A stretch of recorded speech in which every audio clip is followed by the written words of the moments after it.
I was scared of my father.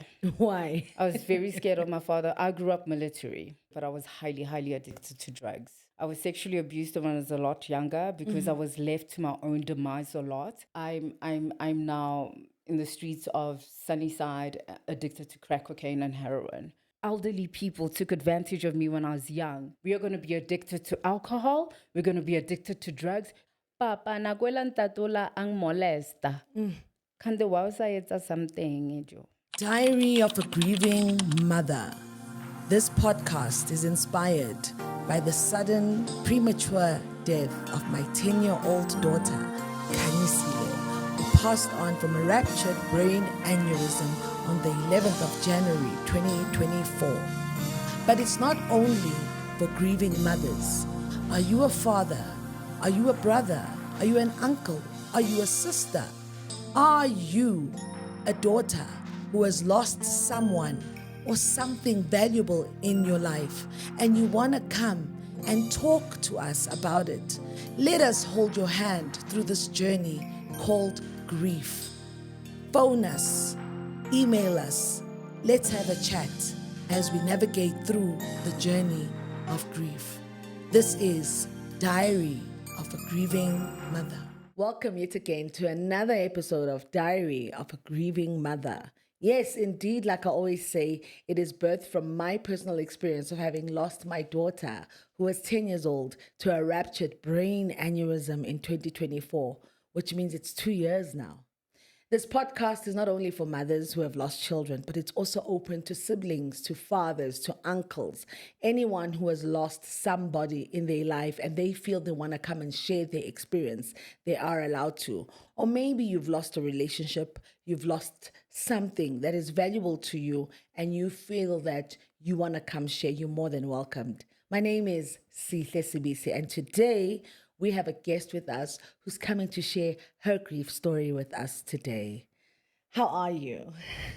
Good, thanks. Fine, thanks. It's so good to see you. I appreciate you. And I just want to say well done on this podcast. Well done, girl. Thank you so much. Really, really appreciate it. I was given an opportunity to be in so many spaces where I had to share many stories. Yeah. And I keep saying, you always going to see this face wherever because I've lived so many lives. Yeah.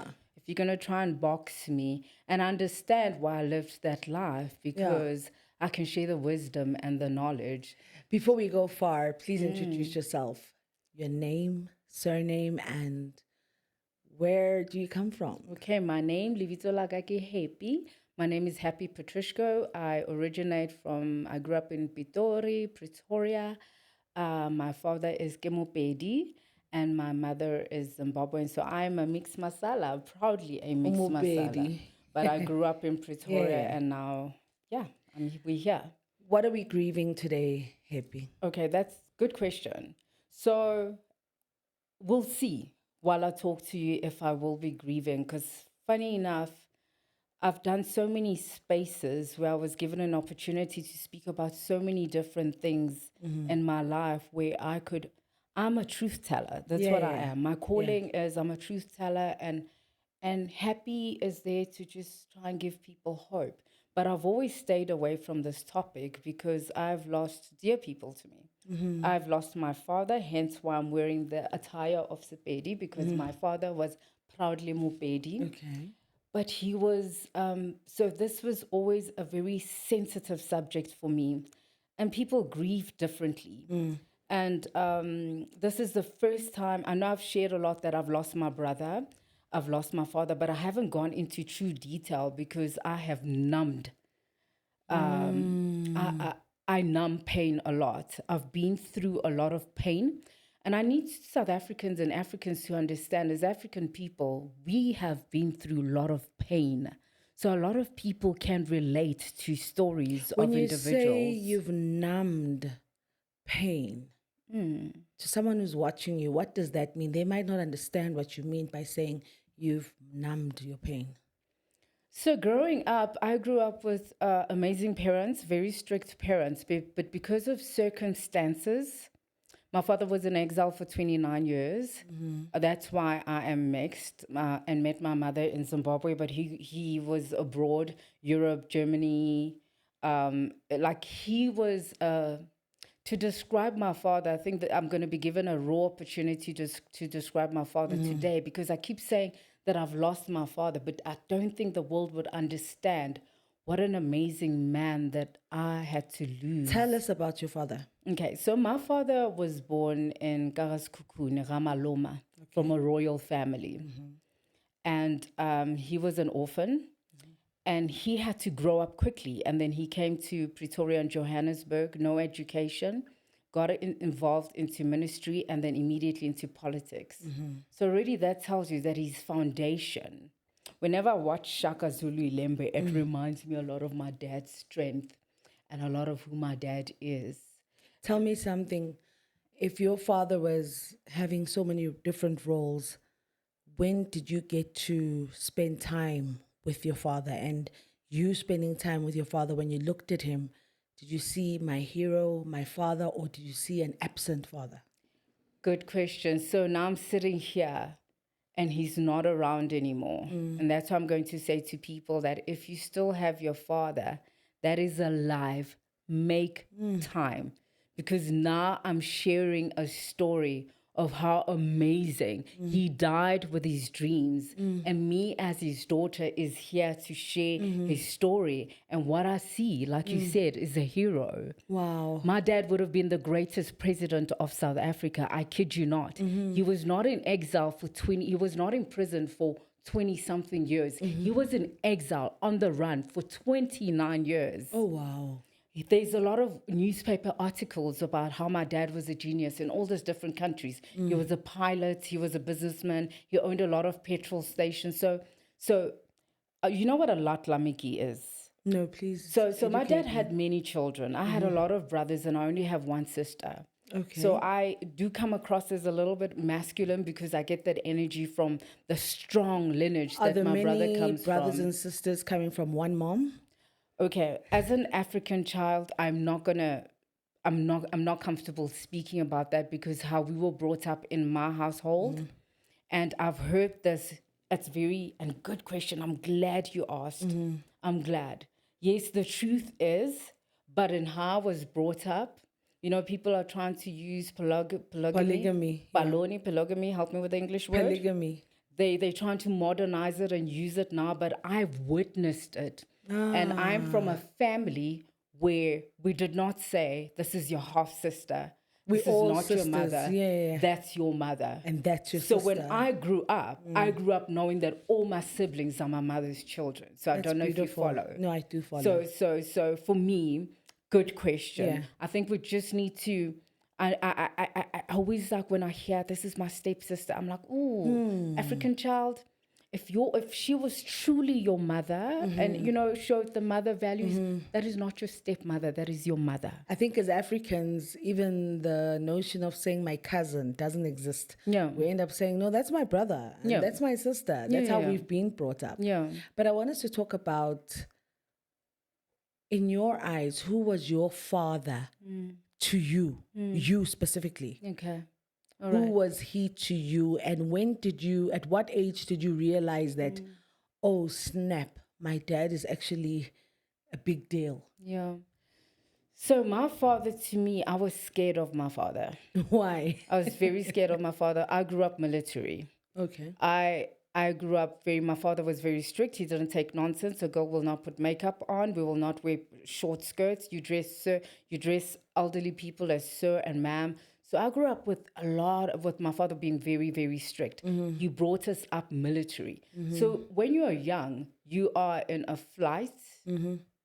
Flight to fright. And we're using that a lot. Yeah. You know, there's so many modern words that we're using a lot now for survival and psychology. But if you think about it, it's just, you know, if you think about a black child, we've gone through so much that we're putting labels on it and we're becoming victims of it. But I'm sitting here.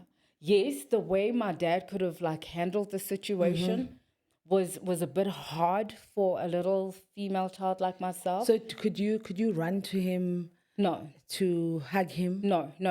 So when you hear that key on the door, you have to go. You have to leave. You have to make sure everything is in order. And you're just waiting for him to call you, and you have to get up fast. My father I was physically beat by my father to be put in order, that I landed up in hospital. And I mean, me and my brothers, we laugh a lot. How we have close time is we joke around through our pain. Do you remember when Papa did this? Ha ha ha. Do you remember take when me Papa through did, when Papa gave you a hiding and ended up in hospital. What happened? Okay, so when my father came back, the story is long. So Cut it short. yeah. When my father came back from exile, we moved to Atteridgeville, right? So my dad had all that power in exile. Because I'm a Latlamiki, he had me in his 50s, 60s, and the rest of my siblings, they in their 70s, 50s. So the other group, we're quite young. So they used to say, your grandfather's here. So when my father came back to South Africa, he just didn't have that power anymore. So he lost everything. Wabana before Mshongoville in Pitori, we stayed in Mutlavani Street, and we went from that big mansion in exile into a shack in Atteridgeville. But we had to leave very quickly and move into town, and we were one of the first Black people living in Sunnyside, Pretoria Central, Schubert Park. So my father was trying to still have that power that he had, but he had high blood pressure, he had sugar diabetic, he was strict. I think he was just tired. So I was in the kitchen, and I was being the child that I am, and I think I spilled something over. That upset my father because he had a business meeting outside that didn't go well.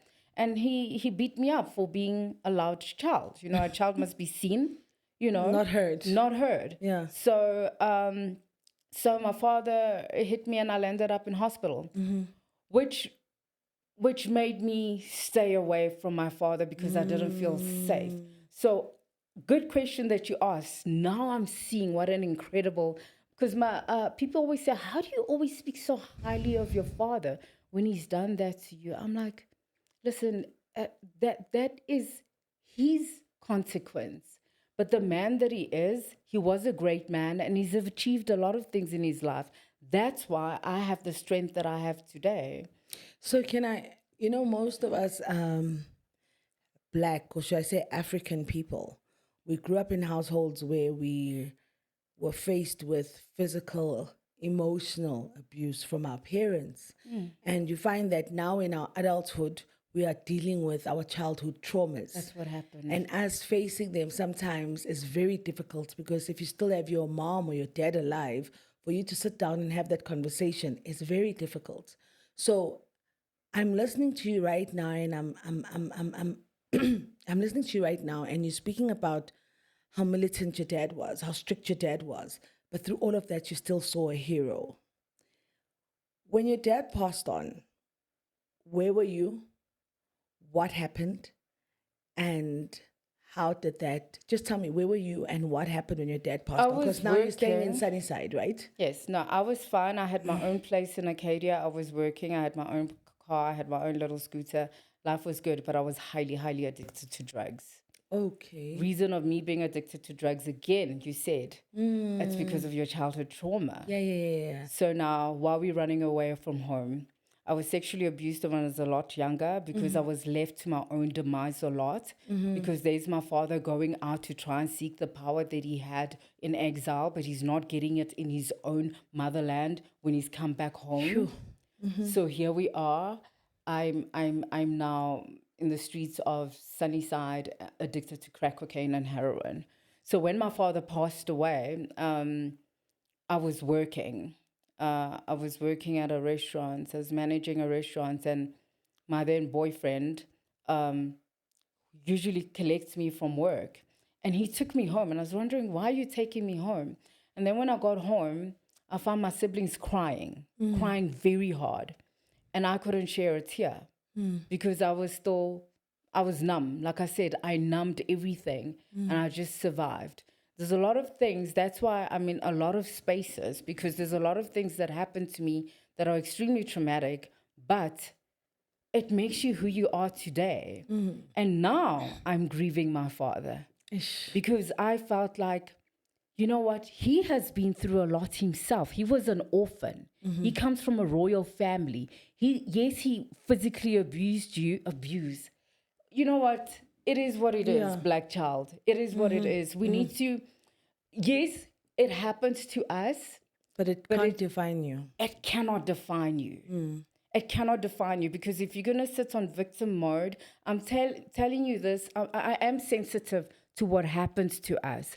But we need to put our soldier pants on and say, look, we're going to survive this, because we are going to be addicted to alcohol. We're going to be addicted to drugs because of our childhood traumas. So you went home and you found your siblings crying very hard. And I tried to also cry, but I could tell this crying is not like, I can see that they are really crying from, my mother's crying from like a raw pain.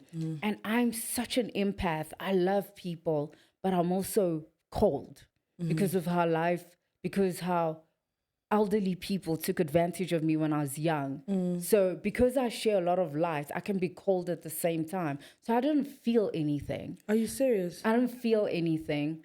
And I just carried on. We buried my dad in Karaskukuni. And then now that I'm older, I'm like, wow, Dad, I see all this, because the name that I'm given, ke nna Meladi Morale. What does that That's mean? his grandmother's name. And ke Magos Chava, Garas Kukuni. So he said when he was older, he became more childlike. And he loved me very much. And I miss all those opportunities that when I sat down, because I remember I'd be leaving the house and I'm like, I'm passing him because he'd be watching the news because he's old now. And I'm like, sorry, I'm going to go party. I'm going to go do drugs. I'm going to go live my life. I don't have time to sit. And he'd be like, Milad, go, granny. I'm like, no, bro, ain't happening. But not like that, obviously. Yeah. I'll be just like gone. And now I'm like happy. If you only sat and heard his story. Let me ask you this. You said when you found out your dad passed on, you couldn't feel anything. And the funeral went on. After the funeral, how did life change for you? After survival mode, I carried on. I've always made sure that I work, that I don't have to look to a man because I know men take advantage of you. If that was my thing, like I was sexually molested as a kid. I like my own father beat me up, so I was like, I'm going to make sure I get my own money the right way. Like, I'm not going to ask any male figure for anything. I'm going to do it my way. And for the longest time, I was like that, but I always wanted my daddy. Now, I always wanted my daddy. My question is, you said you ended up taking drugs and you were away from home. Did you blame your dad for that? At that moment when all of that was happening, did a part of you blame him to say, I'm going through this because you're so militant because of this? Definitely. And also felt like, a dad, you're not protecting me in this ugly world. You're not protecting me, Dad. But you know what I love about my dad? He never left us. So through the chaos, through it all, he never left his children. So and did he your has many of family, them. did your mom and dad find out that you were taking drugs? Oh yeah, from the longest time. And how did dad deal with that? Blind eye. I was uncontrollable. They are those children that you just cannot control. Yeah. My brother and I were the two. So the rest of my siblings, they studied. They're doing very well. They're very educated. But there was the black sheep of the family, which was myself. That is why now I'm the leader and I break the generational curse. Curses, So yeah. everybody that thought I was the black sheep, I'm actually saving my family. Wow. So, and I'm very big on God. And again, God is the one that actually rescued me from all the madness. I mean, I'm 20 years clean from alcohol and drug addiction. Thank you. Done. I lost my brother, again, another grief, to the streets. And we were very close. And we ran Pretoria. Before I in the get into your 90s. brother's side, have you forgiven your dad?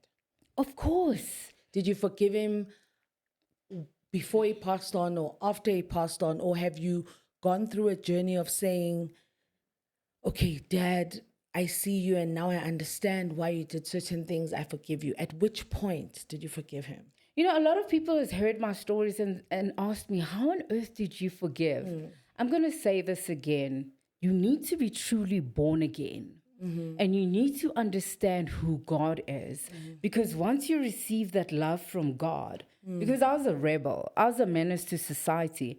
And out of nowhere, I got loved by God and He changed my life like that and forgave the sins that I committed when I was a G in the street.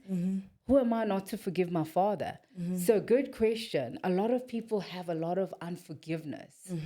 My life is so incredible right now because I've forgiven. I've forgiven the predator. I've forgiven those uncles those neighbor uncles At that which abused point me. did you reach the point of saying, I'm forgiving and When I letting became go? born again, And when? 2007. Wow. Yes, that's when I stopped my drugs, I stopped the alcohol, and I became born again. Okay. And that's when I said, I forgive everybody, including my dad. And Dad had passed on already. Long time ago. How many years I was is it 19. now? How many years now is it that since Dad passed on? I don't know. I was 19. You were 19. Yeah, that's a long time ago. And then Long time ago. your brother, you say your brother, you also grieving your brother. He was in the streets. Tell me about that. Take me through your brother. Okay, that's a very sensitive subject. He still feels like he's alive to me. Again, if you have siblings, especially in the Black community, man, guys, we are living, you see, once we forget our morals, we come from such a beautiful moral background. And once we forget all of that, and I keep saying, I'm not blaming the Western life that's now come to South Africa and Africa. But once we mix that and we don't keep the origins of who we are, we're going to be in a lot of trouble. So when my brother and I started using drugs, people were very confused because Is this your elder brother or younger brother. Okay. So there's so much hardship happening in a Black child's family that siblings are physically fighting. They're ugly fights. I have 2 children. Because I became born again and because I went through what I went through, I have amazing children. My child is now 19 years old, and I can gladly say that I've never had any problems with my child. That's unheard of. That's unheard of. I say this to say that as an elder sister, yes, my brother was known. He was the biggest, one of the hip hop. My brother ran hip hop, the hip hop game in Joburg and Pretoria. He ran it. He was loud about it in the early 90s. And he did drugs with a lot of the well-known musicians that are there now. And nobody turned to his graveside. So as a sister, because we were left to our own demise, we fought a lot, but we were super close. We hustled together. We thugged out together. But I had the guilty trip because I have pictures in my head where I wasn't there for him a lot because I chose the drugs. He's seen his sister make very wrong decisions. There's spaces where he was sent to prison, where he did time, and I let him down. There's things that we did together that got us into trouble. Imagine 2 siblings living. You'd understand if it was just like a friend, but these are 2 siblings that come from a royal family, that come from such a father that was in exile, a mother that's so submissive, and here are the children that are so, meaning there's a generational curse there, and I broke that. But my brother's no longer here. I used to, and that's why I'm always going to speak in all platforms, bringing hope, because I'm like, God, okay, you saved me. But knowledge is gone, So your brother, his name was Knowledge. Knowledge. So, but he had a lot of street names, but his name was Knowledge. Yeah. Yes. So did you feel at some point that maybe you and your brother were bonded together because of trauma?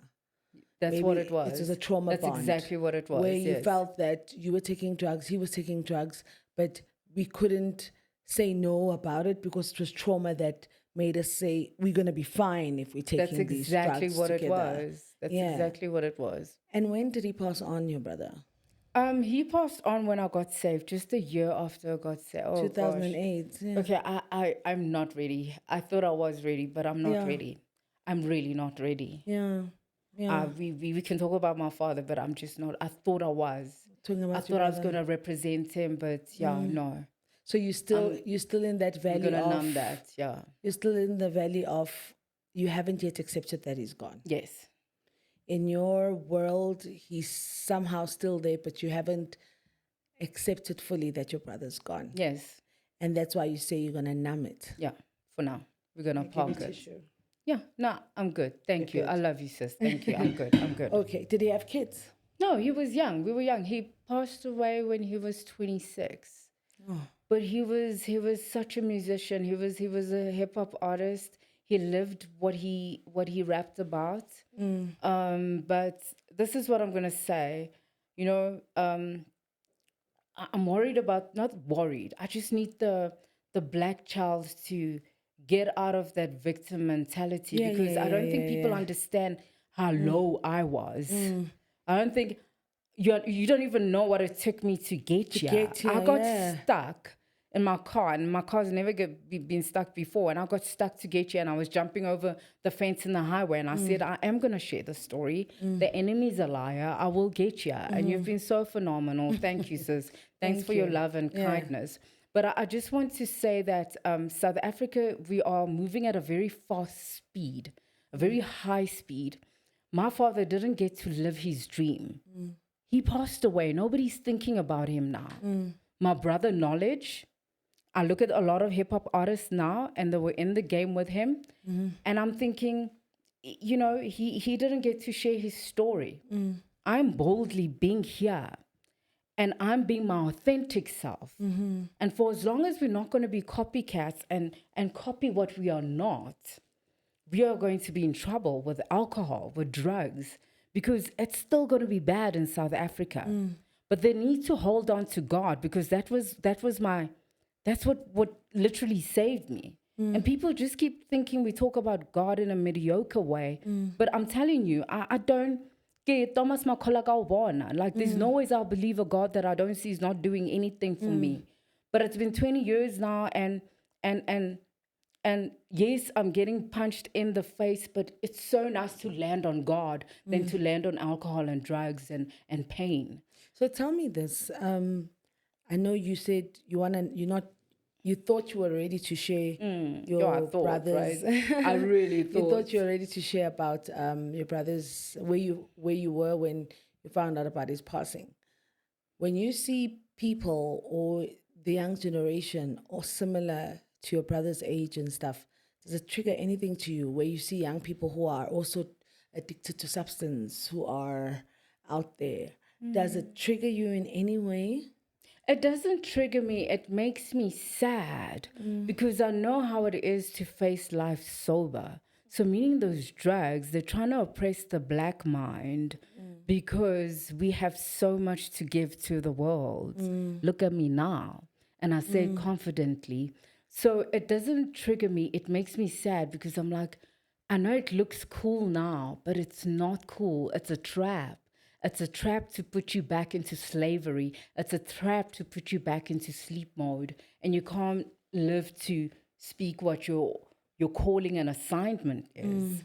So, I mean, I look at you. Sorry you've lost your daughter. And, I mean, I personally know you. And I've seen the soldier in you. And I always compliment you. And I said to you before this, I said, sis, I always say that I'm so proud of you because I've seen, and I'm going to say this, I know you from years ago. And I've seen you go through so much and people didn't believe it until I witnessed it with my own eyes. And I'm saying, look at her walking into her own calling. Oh, man. Because God definitely made you go through all of that. And I want human beings to be just so, when you see authentic people and people trying to do what God has assigned them to do, just know that they've been through the valley. Sure. Don't hate on them. Sure. Don't hate on us. It's not easy for us to do what we do. We are trying to give hope. We are trying to give light. So, no, it does not trigger me. It just says like, no, brother, daughter, just fight this. Just trust God. And have you forgiven yourself? Forgiving myself is not my job to do. I think God forgave me and that's it. I mean, that's such a, and I've always sat on that question. Forgive myself. That's an interesting question. Yeah. Forgive myself for what? Like, for example, you say there were times when daddy wanted your attention and you were like, I'm out of here, peace. And you're gone. Have you forgiven yourself maybe for the wrong mistakes you've done in your upbringing or anything? That's not my job to do. I feel like that's not my job to do. The way that I'll forgive myself is try and do right. The way that I'll forgive myself is try and give hope. The way that I'll forgive myself is that I know I'm street. Like I'll punch a ninja out if I see you coming to me incorrect, but I'm supposed to give you love. I'm supposed to give you love. That's the way of like saying you've forgiven yourself. Because say I've forgiven myself, you sit in this ego. Like, okay, I've forgiven myself. It's good. We can go now. No, show that you're forgiven. God's forgiven you. How do you mean you've forgiven yourself? By showing love, compassion, not being jealous. That's the thing with our people. We're so jealous of one another. We don't build each other up. You know what I mean? Authenticity is a problem. And people are just not, they're just, again, Yeshua HaMashiach, Jesus Christ. I prefer calling him Yeshua HaMashiach. Listen, God is God. I know that African spirituality like to remove Yeshua out of the picture because they say it's a westernized situation. Don't do that. You're losing it. If you understand who Yeshua was, God is God. If he decided to bring a man to this earth and save us, that's what God did. For you to try and question it and try and understand it, you're going to be lost. So tell me, if you were given 24 hours with your brother now, and God made it possible that your brother could come and you could just spend a full day with him, paint a picture. What is it that you would want him to go back, never forgetting about you? Paint that picture for me. We laughed a lot. He was funny. My name's Happy. And we both come from like traumatic spaces. So we laughed, yes, with our traumas and stuff. So he used to love martial arts a lot. Shadow box a lot. So we would go back in the spaces of us just cracking and laughing, going to church together, becoming born again together, because we went in front there so many times, Yo, sis, I'm not ready, eh? But yeah, thank you for that. But and I would say, look, your sister's okay. Your sister's okay. And you know what, my brother, what you couldn't finish, I'm going to finish it. I'm going to finish it. My dad, what my father couldn't finish, I'm going to finish it. So you're given 24 hours with your dad. Your dad, there's 24 hours for you and your dad. What would you do to make sure that some things that maybe you haven't told him or some acts of kindness you haven't done, what would you do if you're given that time with him? I would first complain. I'd be like, Dad, what have you given me? This is heavy. For me, this generational curse, what were you involved with? What was your ancestors involved with? Because this is a lot. I had to break a lot of things. I would moan and I would complain. But like, Dad, I get it. I get it.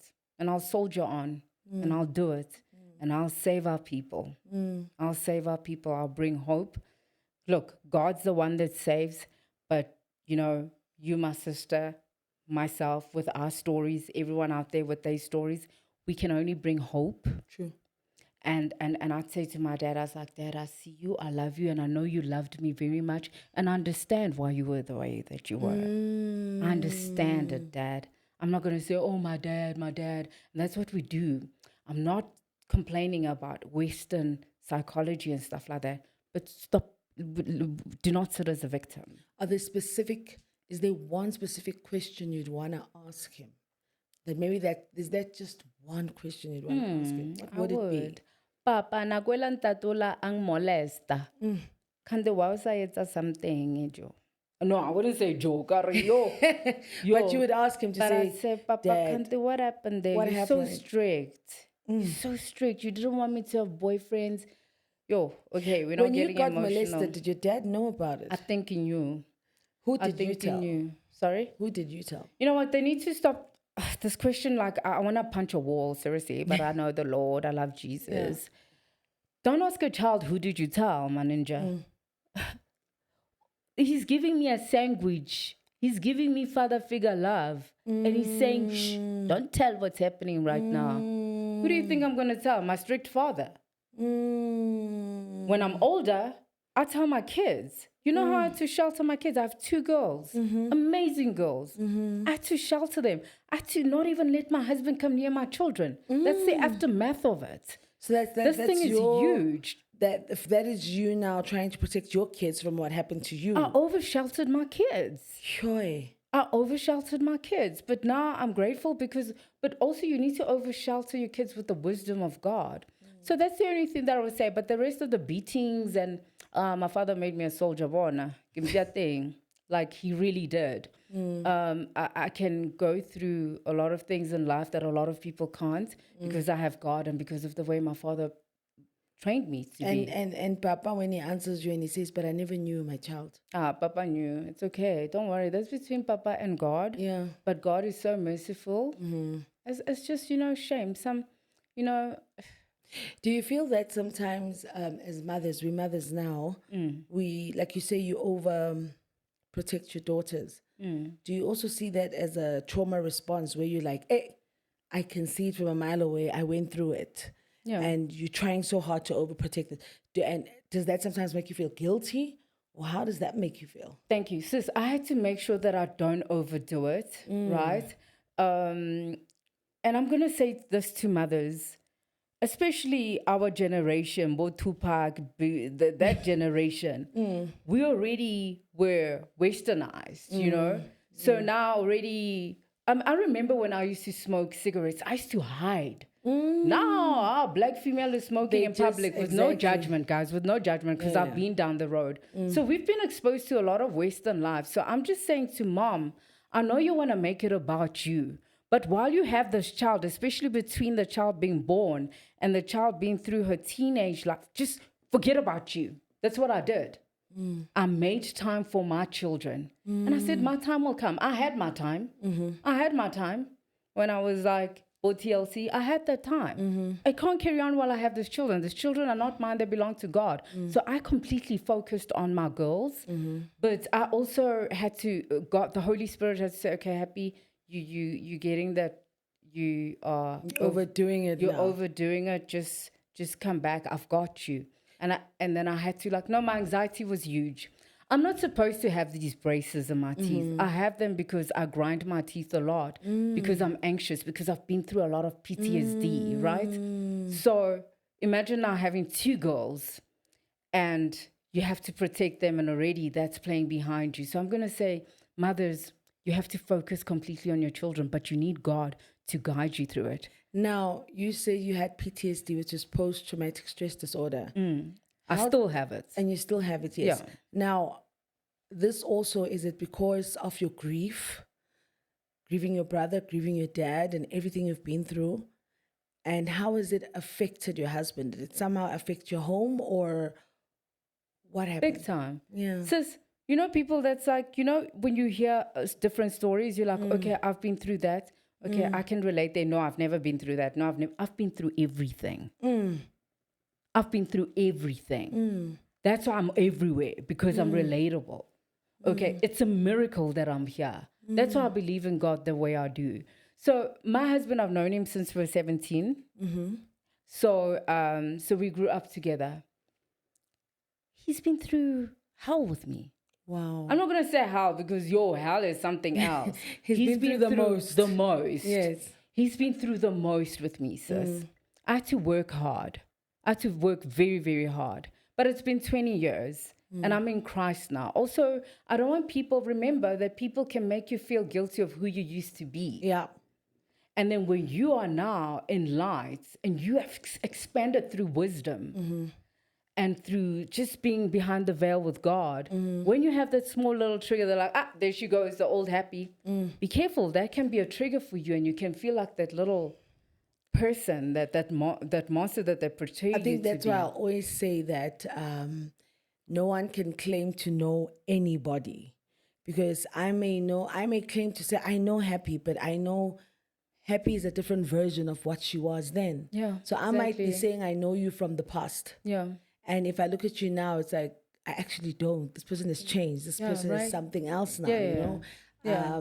It's just like grief when you say, somebody said to me the other day that, when it's you're still crying about your daughter. It's only 2 years, it's over now. And I looked at the person Wow. and I thought, Sorry about and that. my response was, until it happens to you, we'll have the conversation because you won't understand. Exactly. I mean, Especially a daughter, especially a child to a mother. Another topic. Another yeah. topic. And that's when you realize that people, I always say, in my world, you can't give what you don't have. What do I mean? If I don't love myself, I can't manifest love to the next person. I've lost a child. And if somebody else loses a child, I'm able to empathize with them, not sympathize. There's a difference. That's what people don't know. It's like if you lose a husband, people after coming to say condolences, they go home with their husbands, you're still home alone. They go home with their children, you're still home alone. Sure. So these are different forms and ways of things that we go through. But with me having said that, at which level do you think you're at regarding your grief? In terms of, are you now more at peace to say, thank you, Jesus, I've let go, Papa is gone, I've let go, my brother's gone. And are there any special things you do just to keep remembering them? Okay, so sis, the grief hasn't started, to be honest. But thank you for this platform. God bless you for this platform. Amen. Because I got to speak about it. God bless you, sis. Thank you. Honestly. I got to speak about it, so who knows? It continues, you know? Especially when you're born again. They expect you to be like prim and proper, but it's a journey. You know, Paul says, I try to do good, but I do bad. I try to do bad. So it's until you are no longer here. So this journey about my brother and my father, all I can say is that I'm going to carry on what they couldn't. I pray to God that I finish the race for them. That's what I can say to say thank you. I'm going to finish the race for my brother. I'm going to finish a good race for my father. Only God knows what's in store for my life. But I know that I'm a truth teller. A lot of people's not ready to hear the truth because they don't want change. I love people, but I don't like them. Because that's deep. I love people, but I don't like them. Because, break it down. Sis, the only way that I know to approach a person is love that person. But because I've loved that person, I've been taken advantage of that light. So I've learned to build a high wall. And I had to despise humans for their souls because I have a pure soul. And I'm like, why? Love is so simple. Why are you coming to me with other motives? Why are you doing that when I'm giving you love? Why is it so complicated? I've achieved a lot. Favors located me in my life because of love. Because that's all I have is love. And some people think when you love someone, they think that, oh, what do you want from me? That's where we live now. We live in a world where people are not safe now because they've heard I love you, but people are taking advantage of that. So, so it's just, I can only be hope and truth. South Africa, we have to wake up. We have to wake up. There's a reason. I keep saying we were the last country that was colonized, right? Why? Where did we come from? Where did we come from? Such Ubuntu. Did you forget what Ubuntu means? I don't know. And do you ever talk to your kids about your dad to say your grandfather was this great person? Yes. Oh, yeah. What do you say to My him? husband never understands why I love my dad so much. I always say, guys, first he was handsome. My dad was tall and handsome. Okay. But he was light-skinned. Okay. He was very handsome, my dad. And when he walked in the room, presence, a man that wore suits, highly intelligent beyond human understanding, highly intelligent. So my family knows that I always say I am my dad's child. You know, I speak very highly of my dad. And I also want to give this to my husband. My husband has been through a lot with me. Oh, He's an incredible man. He's an amazing father. He loves me, but, because of I am too much for a lot of people. So this is very hard. Like, I do not feel safe with a lot of people, not because he doesn't make me feel safe. I'm too, a black woman that's been through a lot. They confuse it for like masculine energy, but it's actually an incredible pain that she's trying to be a good person. So not a lot of people understand that. My husband gets me, he loves me, but I also need to say he won't get everything about me because I know what my calling is. He doesn't understand it. I had to be here. He's like, but you could be just at home Netflixing and being a housewife. I'm like, Yes. no, my calling is bigger. My flesh didn't want to be here, but my calling, my assignment, I've been through what I've been through in life so that I can be hope to the African child. So somebody is watching you and saying, but Happy, you've been through so much. You've lost your brother, and it's still a process that you don't want to go into that much because it's still hurting. And I'm actually glad that it's you're acknowledging that that part is still hurting. That means, as I always say to people, that grief is a journey and you learn to live with it, and you're able to... This is his name here, knowledge. Sorry, sis. Yeah. And you're able to express your emotions regarding your dad and everyone. That for me is power right there, People will say, she has a tattoo on her arm. Why would you write his name there? My brother. What inspired you to put his name there? Because we've been through so much together. And this is me saying, my brother, you might not be here, but you live on. And I'm going to finish the race for you. Yes, when we were together, we were trauma bound. You had dreams. I know your dreams. And it's about to get real. No ways the Maloma name is going to go down. Kiminatlo, waga Maloma.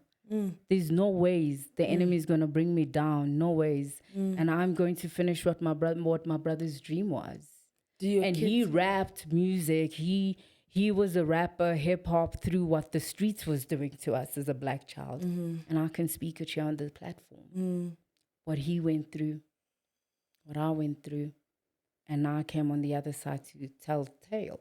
Are your kids, have you ever exposed them to your dad's culture, Bos Kukune and... Hey, did she's get it?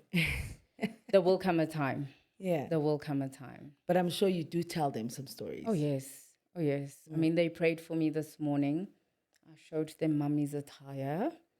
So I'm just so blessed. I can't believe it. Like, my daughter's 19. She's never given me a hard time. When I was 12, 13, I was in clubs, high on drugs. 12? Yes.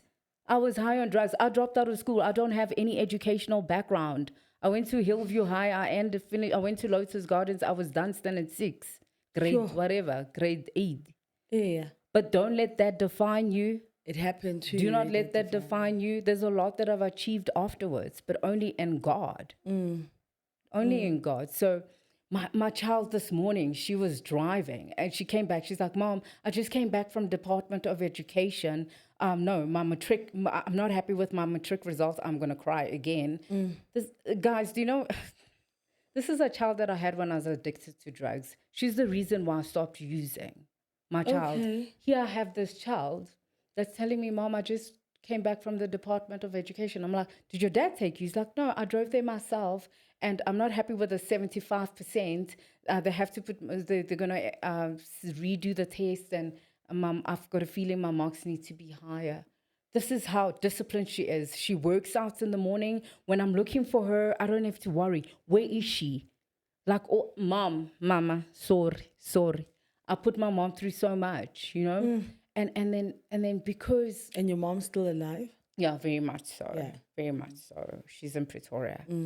I put my siblings through a lot, and I love them. And but just to show you how God is, here I am with these two beautiful children. Look, they've still got a long way to go, but I find my confidence in God. Sure. Guys, I wouldn't be sitting here if I didn't know that I have God by my side. So somebody that's watching you and they're saying, what would you say to someone that's watching you that says, I can relate to what you're talking about. I've lost a brother, I've lost a father, and maybe they haven't yet found closure. And maybe some of them are at the point like you with your brother where they're not ready to start the journey of grief. What would you say to that person? You know what? First of all, I want to talk to the fathers that are still alive. Guys, if your father's still alive, make time. Find out the foundation. Otherwise, little dimel. Then you're gonna go around asking, how was my father like? And if you don't even have the opportunity because your father wants nothing to do with you, pray for your father to know God. Just pray. Like, even if he was involved in like bad things, please unforgive. You have to forgive. It's like, but I can't go to speak to my father because he wants nothing to do with me. You know what you can do? You can love him from afar. You can definitely love him from afar. And with your siblings, my kids are not fighting. What's so special about my kids? It can work. Siblings, stay close to each other. Love each other. Love each other. Be there for each other, because if your parents are not there anymore, you only have each other. Siblings have to be close. They have to love each other. Don't be jealous of each other. Pull each other up. You are each other's blood for a reason. I made it mostly because I had my older siblings like being there for me, you know. So yeah, just try and live in light. And someone that's grieving a brother, what do you say to them? I'm still grieving a brother, so I don't have an answer to that. All I can say is trust the process. Don't question. Don't question why. I could have said, God, why am I here? Why did you take my brother? Like, why? It's not my job to do that. Tell me about your emotions.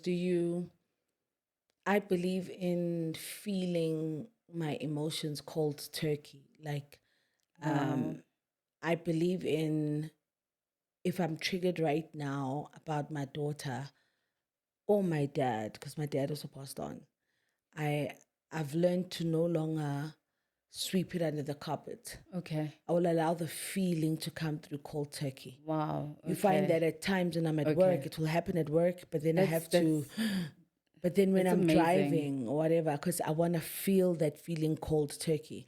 And at times it feels like torture, because I'm like, oh my God, oh my God, oh my God.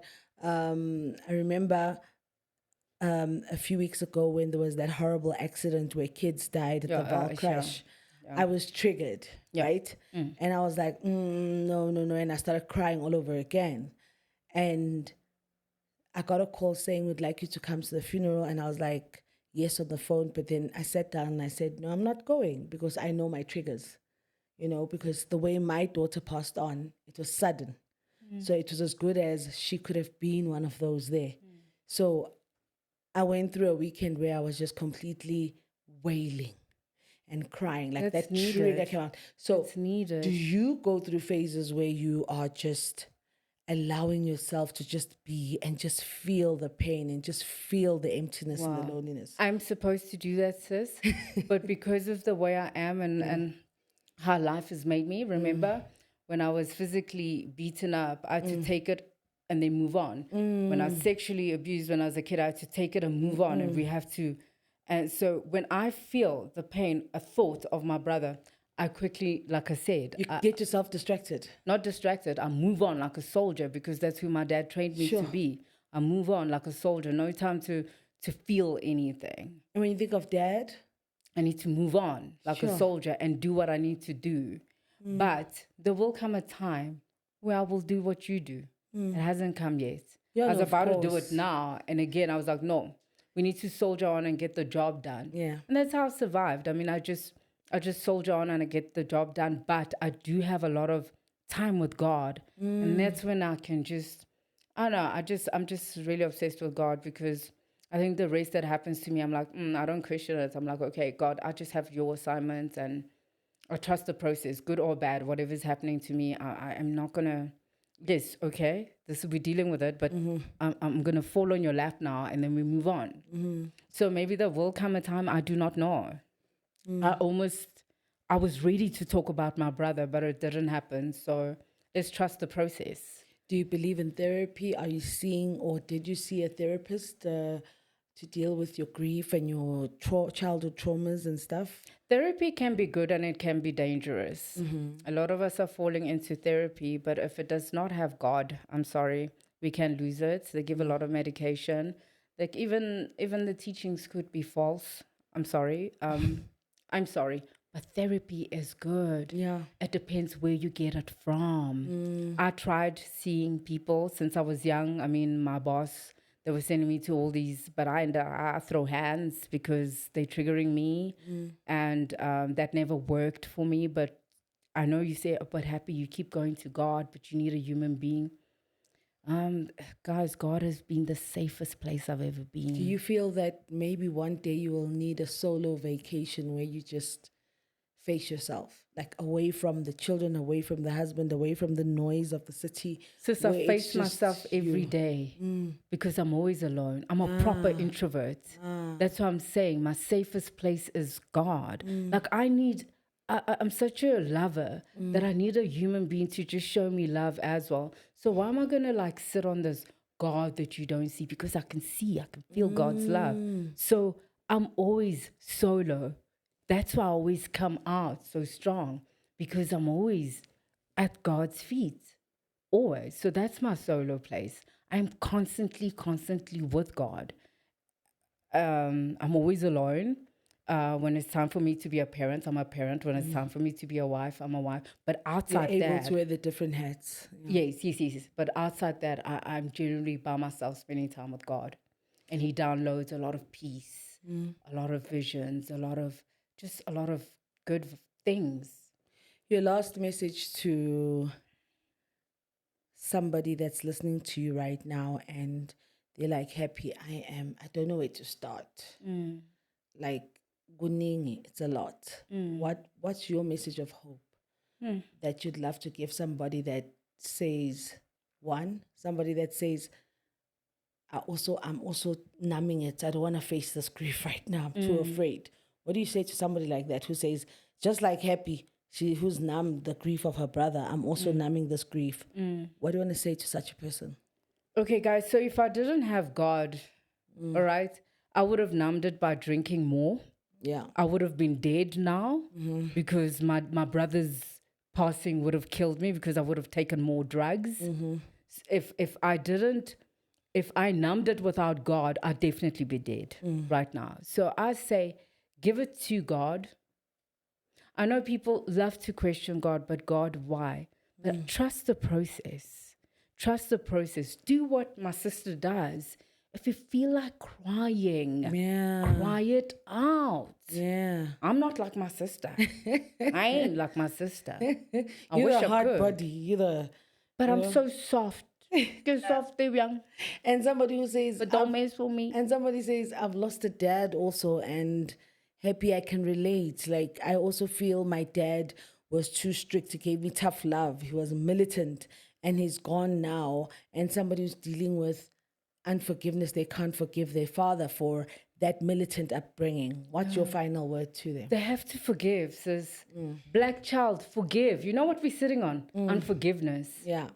Papa ka weditse so, mama ka weditse so, ausa ka weditse so, bankeditse so. Forgiveness. You know what? Forgive it, because you know what? People get sick in their bodies. They start getting high blood pressure. Guys, you say, I don't know why my mom died. She died just like that. You don't know she had unforgiveness in her nervous system. You have to truly forgive. Do you know that me and my husband went to the molester? And then when I was married and everything, he phoned. He thought I was the child again. Yeah. He thought he could take me back to the child. He's like, hey, I heard you. What? I said, Uncle Frank. My husband's like, I don't know why you keep calling him Uncle Frank. I'm like, Uncle Frank, can I see you? He thought, hey. You thought you're coming alone. Bro, I'm like, dude, hello. Yeah. And then, but then I was like born again and I knew my worth. We met him at the restaurant and I said, Uncle Frank, this is years later. I said, why do you think you could do what you did?